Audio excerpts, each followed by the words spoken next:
Welcome back to The Nation, and I'm being joined by an all-female panel, and we have been talking about sexism in politics. Julie Collins, I wanted to ask you, Tony Abbott made the point, and Kelly has sort of reiterated that tonight, that just because Julia Gillard has been at times unfairly criticised, they were his words, doesn't mean she shouldn't be criticised at all, that she can dismiss all or any criticism. That's a fair point, isn't it? Absolutely, it's a fair point. I mean, in politics, of course, debate is robust, and debate can be robust, and it should be about policies, or it should be about a person's ability to do their job, and it should not be of a sexist nature. And I think that that's the difference between what we're talking about here. I think that, you know, politics can be robust, but I don't think that it should get to the point where the comments are gender-based. We seem to have seen a huge amount of hypocrisy. I'll play devil's advocate and say there's been hypocrisy on both sides. Julia Gillard for criticising Tony Abbott's sexism and then backing Peter Slipper to stay in that job when he's been deemed a sexist. Tony Abbott for provocatively repeating the dying of shame term, and for his side saying that they would accept Peter Slipper's vote now that he's on the other bench, yet accusing the government of accepting the tainted vote of Craig Thomson. Then the Liberals sending a letter to Craig Thomson asking for his vote, and Craig Thomson coming out when he should perhaps be in a dark corner. It's all a bit much. Where should it stop, Julia Baird? And do you think the hypocrisy will stop, or is that just a part of from next week politics? We should have a clean, very civil parliament. Everyone should be nice to each other. All the women should be treated very well, in fact promoted on the Tuesday would be lovely. And do you think that will happen? No, I think it was ever thus. And I think that hung parliaments, you know, don't summons people's inner angels. And, you know, the devil's been making a lot of deals over the past couple of years, and we will continue to see that. Do you think that's why this is happening? Is it the minority government? Yes. Or is it, as Tony Windsor said the other night in an interview, because we have a woman Prime Minister? Oh, yes, I agree with that. No, that was a separate question. Sorry, that's about sexism, not about hypocrisy. The question he was asked was why, and there has been a really strange feeling. Like, you know, in all my conversations with my female friends, like, what is going on at the moment with women, with the way they're being talked about and what's been unleashed? And there's a lot of really foul things that are being said, but there's also kind of like suddenly, you know, a lot of feminists or a lot of people on Twitter are flexing muscle, and there's been a real fight, and it's been hard to get a grip on why now? What is going on? I think, you know, why now? What's going on? I mean, that's a great question, but let me just remind you that Mark Latham was very regularly referring to people in the most vile terms, including women. He referred to one of your fellow journalists as a skanky hoe, and that's just one of many vile phrases that he came up with. And he was actually elected. Yes, that's after true. that as Labor leader. There are many examples about the fact that he'd broken. There are so many examples on both sides. But this is what we should try to take from this. We should try to say, good, great. Have we all now agreed sexism's unacceptable? You shouldn't say it, shouldn't do it, done. Is grubbiness unusual? No. Hypocritical behaviour? No. Wheeling and dealing? Look, this is why we're so disillusioned and we don't belong to political parties anymore. We see too much of that kind of behaviour. I mean, that's sort of a bit of a false statement. No, but every time you say that this is a gender card, then you are diminishing the right of a woman to stand up and say, this is unacceptable to me. No. Women should be able to do that without having you say, you're trying to excuse all of my behaviour. But we're going one beyond that, because we're not just simply talking about Prime Minister who has said, you know, on one occasion or two occasions, look, you know, I don't accept this or that. You know, we have seen her employed as part of a board of that is simply not true. With the word misogyny. I mean, let's talk about that, because being a misogynist is actually a very, very serious charge, and we were talking about this before, and you yourself said you were uncomfortable with how it has been deployed and thrown I think about. We have to be very careful with it, because it is a hatred of women, and there are a lot of people who are very sexist. Look, sexism often springs from misogyny, but yes, I do think we have to be careful, and I do think it's important to talk through the evidence and say what we're happy with and what we're not, and I think it should be cross parties. I might be dreaming, but you know, a lot of this is not coming, from what I'm sensing outside the Parliament, a lot of it doesn't seem to be particularly partisan to me, to be honest with you. I'm getting emails from people from all parties about it. I'm getting feedback from women who follow nothing at all about politics, and yet there's sort of something has resonated because it is permission to say it's not okay, and we haven't had that. Because I think we grew up in an era where feminism was almost a dirty word. It was always associated with kind of the militancy, kind of thing, and you didn't want to identify with it if you were kind of a feminine girl. And now you realise actually feminism is just saying we just want to be treated equally, and it's not okay to be put down because we're women. Equally, I think that's the point. Equally, I mean, I'm a very proud feminist, and I think I should be treated equally. Yeah. I shouldn't have any special privileges, but nor should I have any impediments placed in my way. But I mean, again, I think there is an opportunity for us to go to the substance, to go beyond, the Prime Minister simply talking about the fact that, she doesn't want to look at her record. I think we can actually look at some of the record. If we actually want to talk about some of the issues that are important to women, we should start discussing those issues around the childcare rebate, the fact that it has been cut, the fact that the indexation has been frozen, the fact that it is becoming harder for women to go back to work. We came to office. Well, no, it's been cut from over $7,800 to $7,500. Can I ask you a question as a female politician?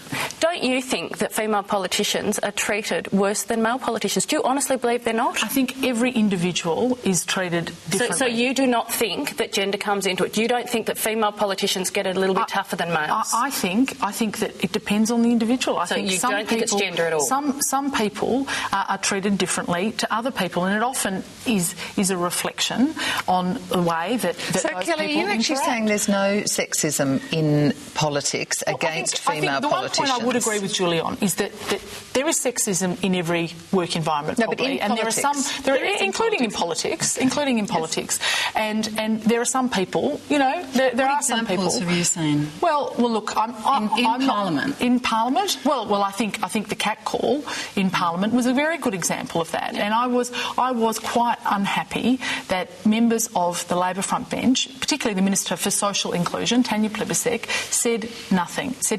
It took 45 minutes for the Prime Minister to actually come to the dispatch box and repudiate it, and I think that was a terrible double standard, huge hypocrisy, and that's why I sort of think this sort of moral indignation. But do you both agree that there is double manufactured. Standards on both your houses? I would there say is there's definitely sexism on both sides. There is. There's no doubt about that. But I think what we're saying is that over time, Tony Abbott has certainly displayed, and the Prime Minister's listed all of the incidences of his comments that have been sexist, and she is saying he wants to be leader of this nation, and I'm going to call it when you say it. And that's what's happened. It happened, again, it just keeps happening and happening. And some of the comments go back to, 1979 or 1980 or whatever, and some of them are as recent as this year. Like, it's a pattern of comments over many decades where he has said things like women are not fit to lead.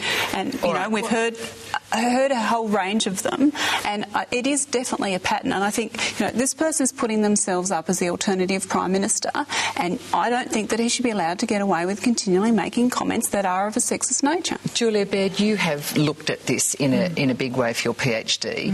Do you think, can you tell whether politics is angrier, uglier and more sexist now? I mean, Peter Hartcher and other commentators have said, you have to remember the kind of rude and funny but, offensive comments that Paul Keating made, or Mark Latham. We've just remembered some of those, or really probably on both sides. But do you think it is uglier and perhaps more sexist now? Look, I'm studying the Victorian age at the moment, and those parliaments were really ugly and really nasty, and they all gave 3 to 5 hour speeches, which would have been a nightmare. That would have been the ugliest part of it. So no, it is the nature of the political brawl. But having our first female Prime Minister is a great thing for women, but it also has brought out, from whichever party, but it has brought out a bunch of demons in the community. And I think that she's kind of made a call on it. And I'm glad that we're having a discussion about sexism. She's going to be hammered for it. She's going to be criticised relentlessly for this. She's also distracting from her... No, not distracting. The sexism motion was on that. And you tell you what, if she's distracted, so is everyone else. Because the things that are being said about her... I mean, I just looked at one site, the CNN report today about her speech. Oh, she was having a hot flush. She lost emotional control. I think that at some point you have to say enough. Let's talk talk about this, this matters. And if we think as a democracy that we want the full and equal participation of women, then we need to talk about attitudes that prevent them, impede them, obstruct their way to that. Half of your cabinet and your benches should be women, and if that's not the case, then we should be talking about why not. And what things are being said. 50% in the Senate are Labor women, so we're getting there. But we shouldn't be impeded through the gender lens from actually talking about someone's record. Now, Julie Gillard, no one thinks that. That's exactly apparently right. we're not allowed to talk about the fact that Julie Gillard made one statement before the last election saying there wasn't going to be a carbon tax, and then you talked about it. You've talked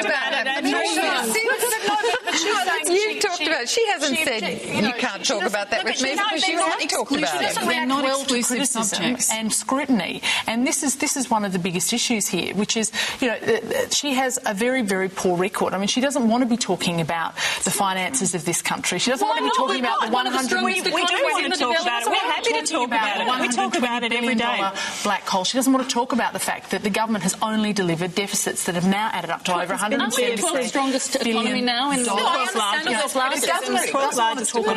happy to talk about it. We're also happy to talk about all of our achievements for women. We're happy to talk about Australia's first paid parental leave scheme. We're happy to talk about increased payments for family benefits. We're happy to talk about the increase to childcare benefits. I have had 3 children. When I had my first 2 children, and there was a Liberal government in for 12 years, I received no assistance with childcare until my last child was 6. Did you get a baby bonus? No. Oh, well, you clearly didn't have your baby during the last so early. Right? No, I did. I know I did. My last son was born in 2002, so I did. You would have received the benefit, though, and your children will have received the benefit of the fact that they weren't born into debt. Children being born today are being born into debt, and that is going to have a very long legacy issue. There has been a GFC. Our economy is one of the strongest in the nation. Isn't our economy the first one, will be the first one back into the black after the GFC? But listen, I just think the point has to be made, then they're not mutually exclusive topics. It is one thing that we can talk about. It was one speech in Parliament amongst hundreds, thousands. It doesn't cancel everything out. It's not an excuse. All right, and it's been great. Can the standards be lifted, Dee? Do you think they will be? I think this speech is a circuit breaker. I think women in politics now will be okay to say, look, I can say this is not okay. It is not playing the gender card. It is just not okay. So you don't think, as some people have suggested, that on both sides it could lead to talk of leadership changes, that Tony Abbott isn't on as safe ground as perhaps he has been because he has this supposed problem with women, and Julia Gillard may not be on safe ground because of the question about her leadership. They both have gender gaps, with that, don't they? They both have gender gaps, as in, more women favour Gillard than men, and more men favour Abbott than women. I don't know how that's going to play out. Are we just noticing that for the first time? Has that been with other leaders in the past? Does that mean that Julie Gillard has got a problem with men? I mean, if we're going to draw those sorts of conclusions... She hasn't said the same comments about men that Tony Abbott has said about women. We've now started where we're going back to where we started, so it's a very good time to say that's all we have time for in the nation. I want to thank my guests, Minister for the Status of Women, Julie Collins, Julie Baird, author and Fairfax columnist, Dee Madigan, communications specialist, and Liberal MP Kelly O'Dwyer. Thank you, and thank you for joining us. We'll see you soon.